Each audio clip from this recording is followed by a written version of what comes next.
Monsieur le ministre, monsieur le rapporteur, mes chers collègues, j'interviens au titre du chapitre 4 à l'occasion de l'article 8 et 8 ter qui sont deux dispositions relatives aux Outre-mer pour rappeler d'abord que nous avions, avec un succès que je qualifierais de tout relatif,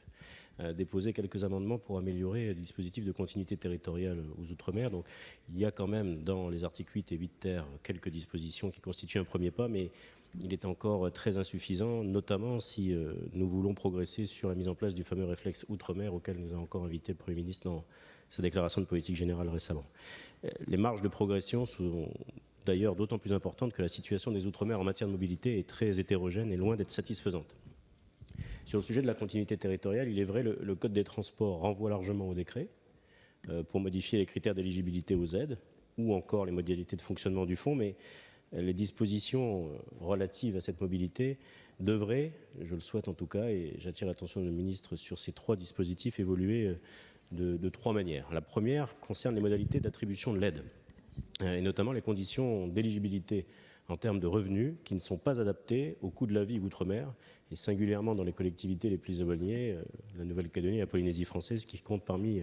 les plus chers de la République. Les plafonds sont tellement restrictifs que les personnes qui sont éligibles à la continuité territoriale ne disposent pas assez de revenus pour payer le reste du billet. Pour en témoigner, je pourrais par exemple citer le fait que les bénéficiaires en Nouvelle-Calédonie de la continuité territoriale ont été divisés par 8 depuis l'instauration des nouveaux critères de revenus. La deuxième proposition, en tout cas la deuxième piste d'évolution de notre réflexion commune, concerne l'éligibilité des liaisons intérieures à l'aide à la continuité territoriale. C'est un dispositif qui existe en Guyane pour des liaisons entre Cayenne et plusieurs villes du territoire. Il semblerait équitable, en tout cas aux Calédoniens, aux Polynésiens, aux Wallisiens et Futuniens, que ce même dispositif soit adapté à leurs réalités, qui sont celles d'archipels fortement étendus et pour lesquels, en tout cas lorsqu'on y habite, les difficultés de joindre différents points de ces archipels sont des difficultés d'ordre économique. Ce serait d'autant moins compliqué que les collectivités ont déjà fait des efforts en la matière et que l'État pourrait fort justement compléter l'aide qui a été attribuée par les collectivités, d'autant plus que l'argent existe, puisqu'il nous a été rappelé que les crédits de la mission Outre-mer étaient sur ce chapitre sous-utilisés.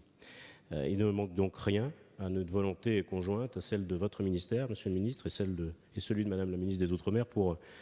étendre l'aide à la continuité territoriale aux liaisons inter-îles, puisque c'est le sujet que je viens d'évoquer. Puis enfin, il y a une dernière proposition sur laquelle je voudrais revenir très rapidement, qui concerne le financement de l'État, bien sûr, au titre de la continuité territoriale pour lier ou relier des territoires ultramarins à l'étranger. Là aussi, on a déjà un exemple, c'est Saint-Pierre-et-Miquelon. Les Saint-Pierrais sont aidés pour des liaisons aériennes entre Saint-Pierre et Halifax, au Canada.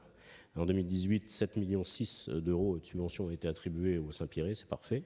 Il est souhaitable que d'autres collectivités ultramarines puissent bénéficier de ce type d'aide, notamment les collectivités, encore une fois, les plus éloignées, pour,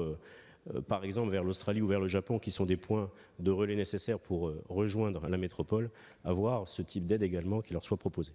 Voilà, donc, sans remettre aucunement en cause l'article 8 ter et l'intention qui est celle du gouvernement dans ce projet de loi que nous voterons, je voulais simplement appeler votre attention, Monsieur le ministre, pour que nous ayons une réflexion, qu'on puisse s'engager ensemble à trouver des pistes qui permettraient à ces Français de l'étranger qui sont toujours et qui se considèrent toujours un peu loin de tout, d'avoir une attention particulière témoignée par la représentation nationale et le gouvernement pour nous aider véritablement à désenclaver ces territoires et montrer qu'il s'agit d'une vraie priorité de la nation.